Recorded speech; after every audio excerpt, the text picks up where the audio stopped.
Hi guys, நீங்கள் நம்ம வீடியோவில் என்னென்னு பார்த்தோம்னா இந்தியாவிலேயே அதிகமாக சேலரி வாங்குற டாப் 10 ஆக்டரை பற்றி அந்த வீடியோவில் பார்க்க போகிறோம். வீடியோக்குள்ளே போகிறதுக்கு முன்னாடி நான் உங்கள் Sameer and welcome to Sameer views. வாங்க வீடியோக்குள்ளே போகலாம்.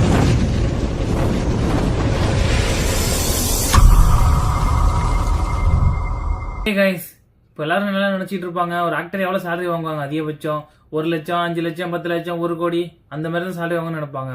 ஆனால் நிறைய பேரோட வாழ்நாள் சம்பளமே 1 கோடி ரூபா இருக்கும். ஆனால் ஒரு ஆள் வந்து வாழ்நாள் ஃபுல்லாக உழைச்சி சம்பாதிச்சாலே 1 கோடி ரூபா 2 கோடி ரூபா அந்த மாதிரி கூட சம்பாதிக்கிறதுங்கிறது கஷ்டம் இப்போ இருக்க சூழ்நிலையில்.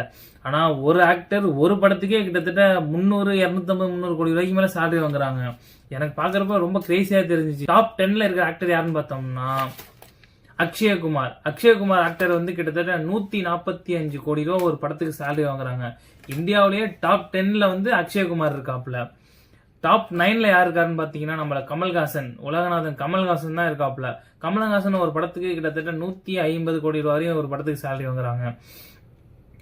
டாப் 8ல் யார் இருக்கான்னு பார்த்தீங்கன்னா சல்மான் கான் கிட்டத்தட்ட ஒரு படத்துக்கு 150 கோடி ரூபா வரையும் சேலரி வாங்குறாங்க. டாப் 8 டாப் 9 சல்மான் கான் நான் வந்து கமல்ஹாசன் இவங்களோட வந்து முன்ன பின்ன மாறி போயிட்டே இருக்கும். டாப் 7ல் யார் இருக்கான்னு பார்த்தீங்கன்னா நம்ம அஜித் குமார் ஏகே. அவங்க வந்து கிட்டத்தட்ட 165 கோடி ரூபா ஒரு படத்துக்கு சேலரி வாங்குறாங்க.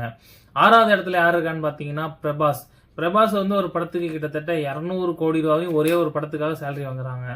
அடுத்து 5வது யார் இருக்கான்னு பார்த்தீங்கன்னா அமீர் கான் கிட்டத்தட்ட ஒரு படத்துக்கு 275 கோடி ரூபா ஒரு படத்துக்கு மட்டும் சேலரி வாங்குறாங்க.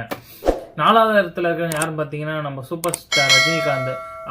அவங்க வந்து கிட்டத்தட்ட ஒரு படத்துக்கு 270 கோடி ரூபா வரையும் ஒரு படத்துக்கு நம்ம சூப்பர் ஸ்டார் ரஜினிகாந்த் சேலரி வாங்குறாங்க.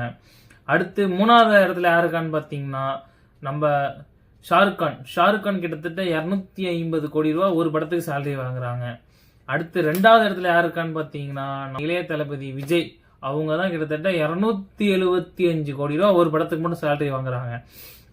இப்போ லாஸ்ட்டாக ஒரு படம் ரிலீஸ் ஆக போதில்லை, இப்போ அவங்களோட கடைசி படம் ஜனநாயகம், அந்த படத்துக்கு கிட்டத்தட்ட 275 கோடி ரூபா சேலரி வாங்கியிருக்காங்க அப்படிங்கிற மாதிரி நியூஸ் வந்திருக்கு. டாப் 1ல் யாருக்கான்னு பார்த்தீங்கன்னா அல்லு அர்ஜுன் கிட்டத்தட்ட ஒரு படத்துக்கு 300 கோடி ரூபா வாங்கியிருக்காங்க. எந்த படம் பார்த்தீங்கன்னா புஷ்பா 2க்கு. இதுக்கு முன்னாடி படம் வந்து புஷ்பா 1, அந்த புஷ்பா 1க்கு வந்து 50 கோடி தான் சேலரி வாங்கியிருக்காங்க.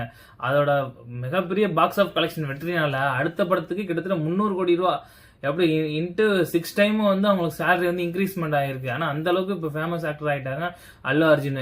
இப்போ ஒரு 2-3 வருஷத்துக்கு முன்னாடி பார்த்தீங்கன்னா டாப் 10ல் கூட இருந்திருக்க மாட்டாங்கன்னு நினைக்கிறேன். ஆனால் இப்போ பார்த்தீங்கன்னா டாப் 1க்கு போயிட்டாங்க அல்லு அர்ஜுன். டாப் 1ல் எப்போதுமே நம்ம விஜய் தான் இருந்தாப்புல முன்னாடி. இப்போ வந்து டாப் 1ல் அல்லு அர்ஜுன் போயிட்டாங்க. கிட்டத்தட்ட ஒரு புஷ்பா 2க்கு மட்டும் 300 கோடி ரூபா ஒரு படத்துக்கு சேலரி வாங்கியிருக்காங்க. இந்த வீடியோ பற்றின கருத்துக்களை கமெண்ட் செக்ஷன்ஸ் தெரிவிங்க. உங்களுக்கு பிடிச்ச ஆக்டரை பற்றி கமெண்ட் செக்ஷனில் சொல்லுங்கள். இந்த வீடியோ பிடிச்சிருந்தா லைக் பண்ணுங்கள், கமெண்ட் பண்ணுங்கள், மறக்காமல் நம்மளோட சேனலை சப்ஸ்கிரைப் பண்ணிக்கங்க. கூடவே பெல் ஐகானை கிளிக் பண்ணிவிட்டீங்கன்னா நம்ம போகிற வீடியோ உடனே நோட்டிஃபிகேஷன் ஆகும். நான் இன்னொரு இடத்துல சந்திக்கிறேன். until then bye, see you. I am your Samidin. Thank you for watching.